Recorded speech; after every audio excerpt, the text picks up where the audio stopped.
भैया मुझे 200 रुपए डाल दीजिए, मुझे ना पैसों की बहुत ज्यादा जरूरत है। मैंने 2 दिन से कुछ भी नहीं खाया, बहुत तेज भूख लग रही है भैया। हमारे पास नहीं है तुझे पैसे वैसे देने के लिए। भैया आप ये कैसी बातें कर रहे हो? मैं आपकी बहन हूँ और ऐसे वक्त में आप मेरे काम नहीं आओगे तो फिर कौन आएगा? भैया मना मत कीजिए, पैसे डाल दीजिए ना भैया। मुझे नहीं पता तुझे कौन देगा पैसे, और ना ही मेरे घर आने की जरूरत है, ना ही मुझसे पैसे मांगने की जरूरत है। चल फोन काट। अरे भैया भैया मेरी बात तो सुनिए।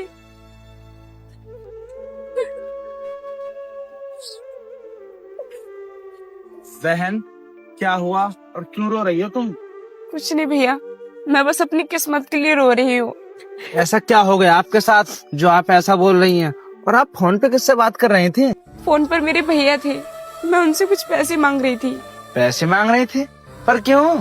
क्योंकि भैया मुझे ना बहुत तेज भूख लग रही है, मैंने 2 दिन से कुछ नहीं खाया है, इस वजह से मैं अपने भैया से पैसे मांग रही थी कि अगर वो मुझे कुछ पैसे दे देते तो मैं कुछ दुकान से लेकर खा लेती, लेकिन उन्होंने मुझे पैसे नहीं दिए। तुम्हारे भैया ने तुम्हें पैसे नहीं दिए?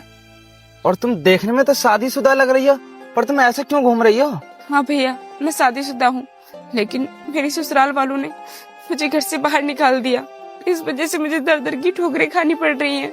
क्या तुम्हारे ससुराल वालों ने तुम्हें घर से बाहर निकाल दिया? पर क्यों? क्योंकि मेरे भैया ने दहेज में फ्रिज नहीं दिया था ना, इसलिए वो कह रहे हैं जब तू फ्रिज लेकर आएगी तभी तुझे इस घर में आने देंगे। लेकिन मेरे भैया कह रहे हैं कि हमारे पास नहीं है तुझे देने के लिए पैसे। अरे तेरी शादी कर दी यही बहुत है, अब कहाँ तक तुझे पैसे देते रहे? उन्होंने भी घर पर आने से मुझे साफ। हे बेटा, तुझे दुर्गा माँ की कसम तू इस वीडियो को लाइक और चैनल को सब्सक्राइब कर दे। मैं तुझे कभी नहीं भूलूंगी और तेरी सारी मनोकामनाएं पूरी कर दूंगी। मना कर दिया, वो कह रहे हैं कि हमारे घर आने की जरूरत नहीं है।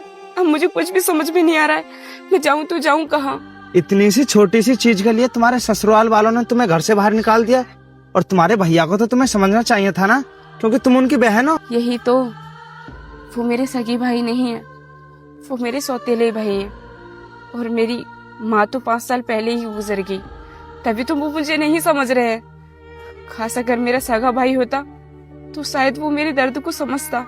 अच्छा तो ऐसी बात है ना, तो मेरे पास ना कुछ पैसे हैं,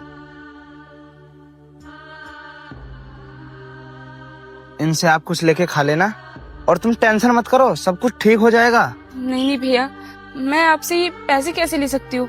मैं तो आपको जानती भी नहीं, आप कौन हो, कहाँ रहते हो? मैं आपसे ये पैसे नहीं ले सकती।